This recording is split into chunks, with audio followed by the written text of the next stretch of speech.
Oh, so big day today at Hallis Hall. I'm sure you're getting ready to head up there. Bears and Dolphins joint practice. Also big day because your one-on-one interview with Caleb Williams is out there right now, just posted, chicagotribune.com. Dan, as somebody who did the same thing with Caleb Williams a year ago around this time and has been around for every press conference and every snap, what was different, if anything, about this year's sit-down one-on-one interview with Caleb?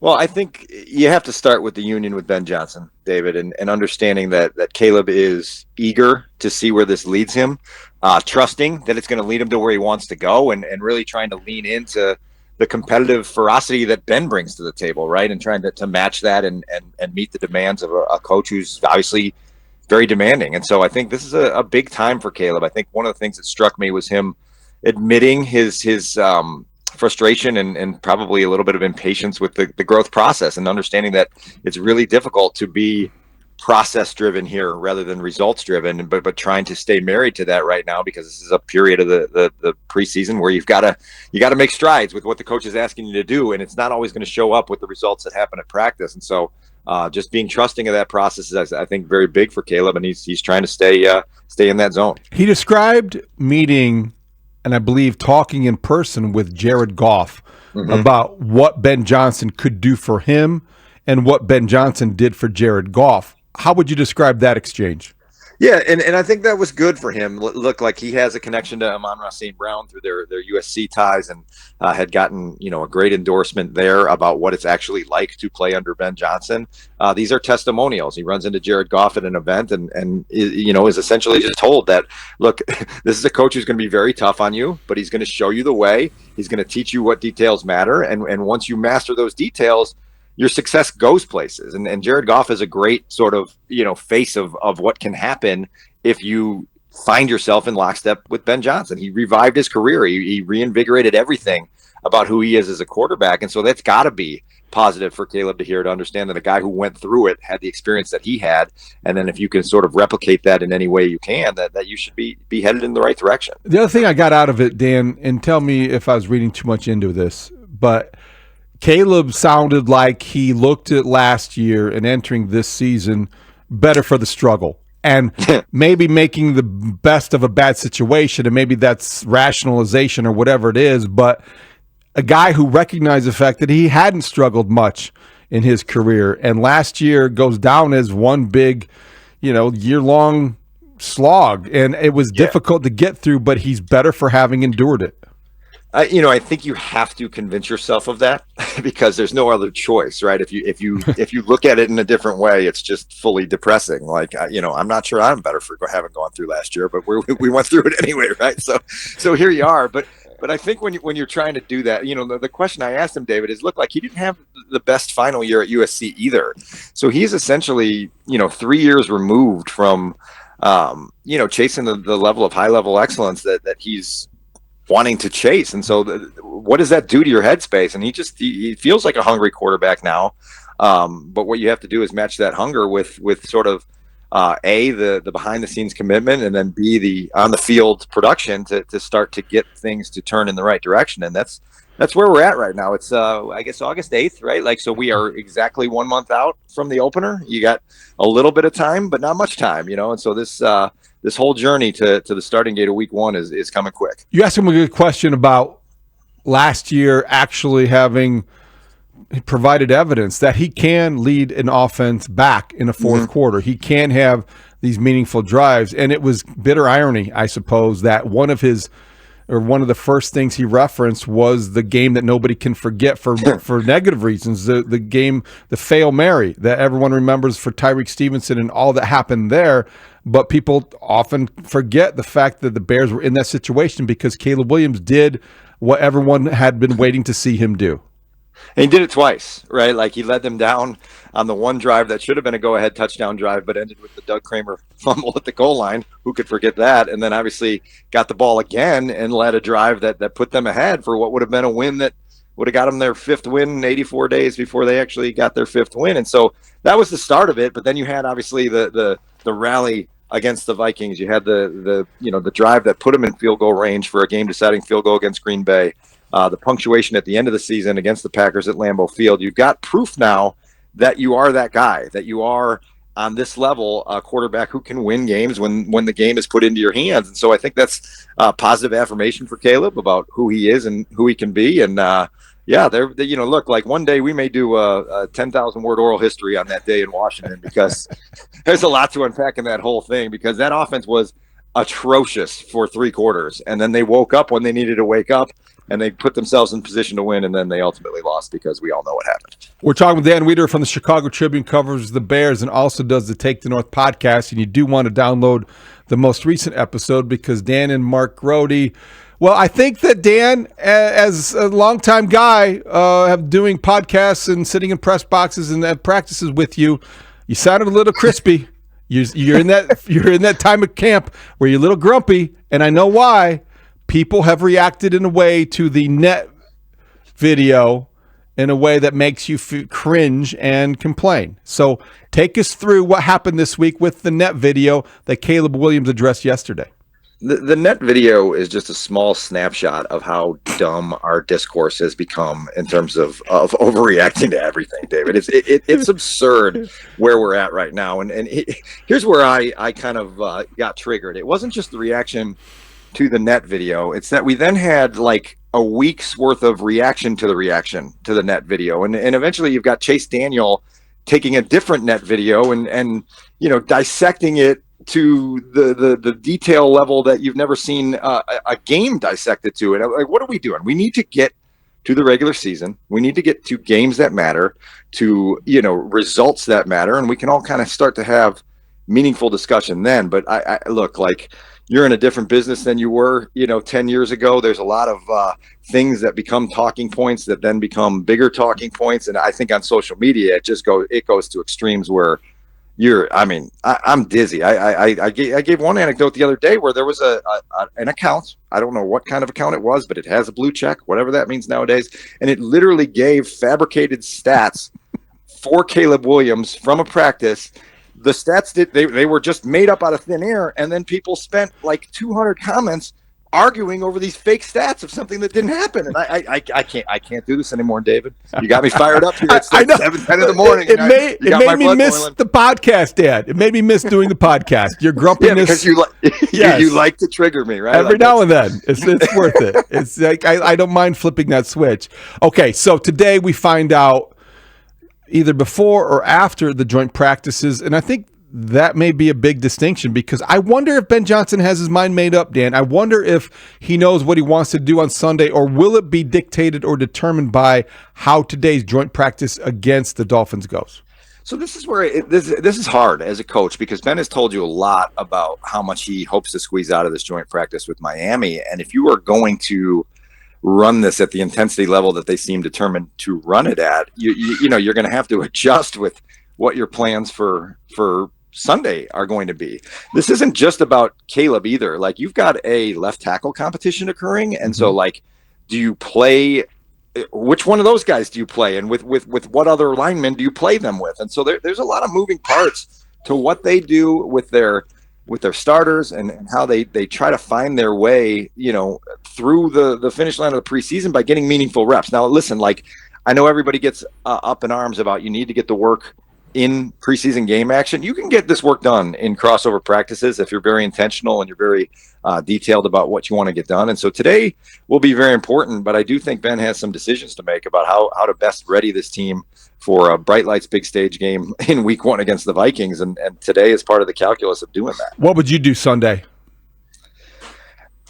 I think at some point in the preseason, whether it's Sunday or the following Sunday, you need your first unit offense to go knock some rust off on a game stage. I think that's probably, a quarter, maybe 2 to 3 series of just, operationally being out on Soldier Field, going through the routine of taking plays, of getting your whole operation kind of, humming and in lockstep. And so that has to happen at some point. I don't care if it's this Sunday.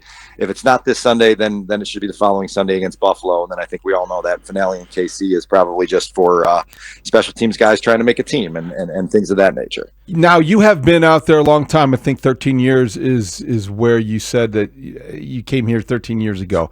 Biggsy's been here longer, and I know he described the practice as being Lovie Smith era physical. Did it stand out to you in that way? Tuesday sounded epic, and I think the longer we're removed from it, the more we're going to maybe amplify how special it was and how physical it was and all those things. But what was your sober takeaway? Yeah, I mean, I wouldn't identify it as special, but it was definitely elevated. The intensity, the competitive tenacity of Tuesday was incredibly notable. And occasionally you get a period where the intensity goes way up, and then when that goes up, it kind of recedes. But this was one of those days where it was like from the first time they got together for an 11-on-11 period till the final horn blew, everybody's blood pressure was elevated. And then, it was one skirmish and two skirmishes, then three, then four. And it was a day where you could tell by design that they wanted to see some fight, some literal fight and some tenacity from the team. And it was there from start to finish of the practice. And I think it left an impression on everyone was there. But again, this is like, back in the day, that was just a Tuesday in camp, and this is now, it's notable because of all the restrictions and all the things that have changed about training camp over the years. We heard from Dennis Allen yesterday, and I think he sounds like your typical football lifer. And he's a coach who didn't even know what day it was when he got behind the microphone. And that was classic NFL training camp. But when you look at the Bears defense, what concerns you most about that unit, or do you feel pretty good about it after a couple of weeks of camp? Well, right now I've got concerns that two of your best defensive backs are not on the field. We'll see where Kyler Gordon is today, if he's able to get back after leaving practice yesterday. We haven't seen Jalen Johnson since camp opened. Don't love that. I need to know that this pass rush can be consistent. You're going to need your highly paid edge guys, Montez Sweat and Dio Odengbo, to be the engine of that whole pass rush. But then you're going to need some complementary pieces, both inside and outside, to kind of take you to the level you want to be at, to play the defense that Dennis Allen wants to play at. Look, like I have seen some things from Montez Sweat in this camp where when they line him up really wide and give him an opportunity to really make life difficult on an offensive tackle, it can get ugly. And Darnell Wright has been embarrassed a few times by Montez Sweat here. And so I think the creativity and the ability to be flexible and versatile from Dennis Allen is going to be really fun to watch in the early stages here, because I think they've got some pieces that can help them do that and play the type of chess game he wants to play. And we'll see how that kind of unfolds when we get to September. Darnell Wright also injured yesterday, leaving the session early. Kyler Gordon, as you mentioned, left practice with an apparent injury, with Roschon Johnson and Doug Kramer as well. Any of those appear to be major issues, Dan, or is this just a camp thing and you just maybe day-to-day? Nothing seemed super major yesterday. We will hear from the head coach, I think at 10 o'clock this morning is the time that Ben will hit the stage before that crossover practice. Hopefully get an update on some of those guys, and hopefully it's not anything that will keep them out too long. When you look at the rest of the weekend and the other position battles that you see unfolding, whether it's today at the joint practice or Sunday on the field against the Dolphins at Soldier Field, left tackle, strong side linebacker, cornerback, are those the three areas you'll be watching closest? Yeah, and look, I know we've done a lot of talking about Nahshon Wright over the last couple of weeks, and give that kid a lot of credit for really seizing opportunity. And it started back in May, when he got into OTAs, and obviously he has the union with Al Harris from their time together in Dallas, but he's acclimated himself to this defense really well, and he has played pretty consistently throughout the spring and summer. And so that's a guy that now all of a sudden you might have found some help, a depth piece. If Jalen Johnson does come back, he can be waiting in the reserves, or he can challenge Tyreek Stevenson to be at the top of his game. That's fun. That one's fun to watch. I really enjoyed hearing from Tyreek earlier this week, because I do think that he is a guy that is not as fazed by what happened last year as people on the outside maybe think he should be. And I like that about him. I like that he's got a short memory and an ability to be kind of fearless about the way he goes about things. And this is a big year for him. And I think he's leaning into the idea that he can kind of maximize that opportunity as well.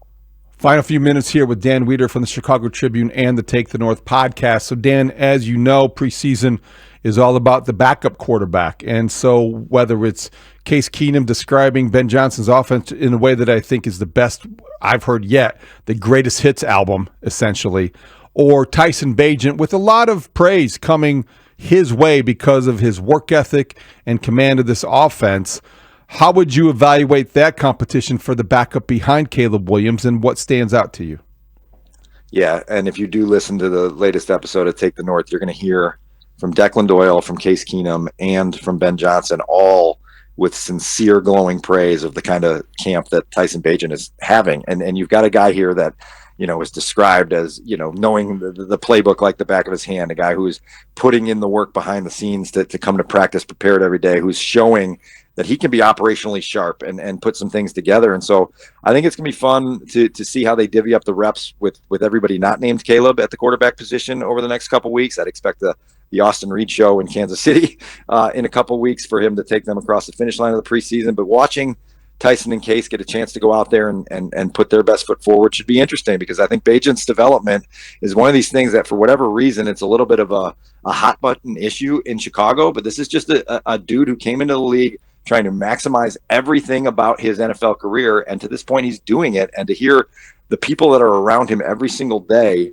speak the way they've spoken about him isn't something to turn your nose up at. And so watching Bagent continue his rise will be fun to watch. Last thing, Dan, you've been out there for every day, and you were there on day one when Ben Johnson was introduced. Throughout training camp, what, if anything, has surprised you about his approach, whether it's at the microphone or on the field? And has it been as rare as it has been maybe reported or perceived? Because we do hear it's a new voice, but it's a different type of tone at Haugh Hall from the head coach.